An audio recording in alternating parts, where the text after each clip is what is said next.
Менин балдарым садикке барган жок.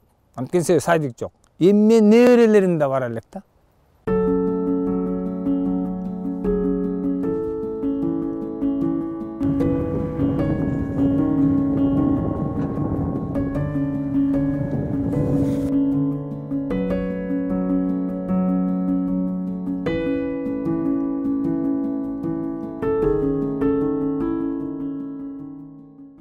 Ар бир үйдөн эле бирден бала дебейин. Азыр балдар эмес, мына менин неберелерим да бар уже.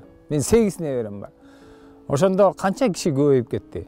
Ал садикке азыр мен жакында неберем тургузайын дедим. Мен өчүрөткө турсам, жана онлайн менен туруп атпайбы? Мен 600-чү болуп турат экенмин. Турушум керек. Мен 600 качан жетет мага? Менин балдарым садикке барган жок.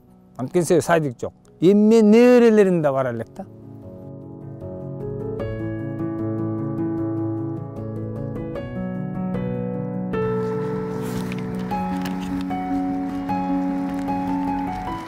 Мына Теңдик көчөдө садик бар. Эми азырда бүгүн моундай ар кандай ковид деп атат, карантин болуп, алар дагы иштебейт. Ошо менен бу жерде балдардын баары эле үйүндө. Бизге ошондуктан көлмө конушуна садик керек болчу да.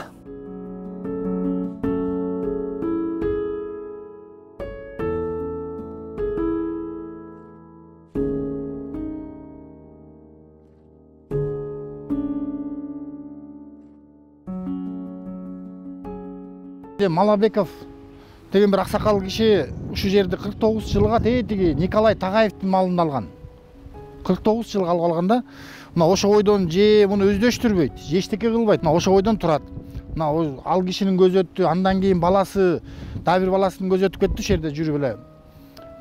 Бир мындайча айтканда акыртуу эмеге чейин айланды да. Мусоркага, эмелерге ар бир мекемеге кайрылдык. Мынакей боекти чечип беришсе, ошо бала бакчасына же бир жанагындай развлекательный бир эме кылып туруп, ушул жерди берсе жакшы болот эле да бизгечи.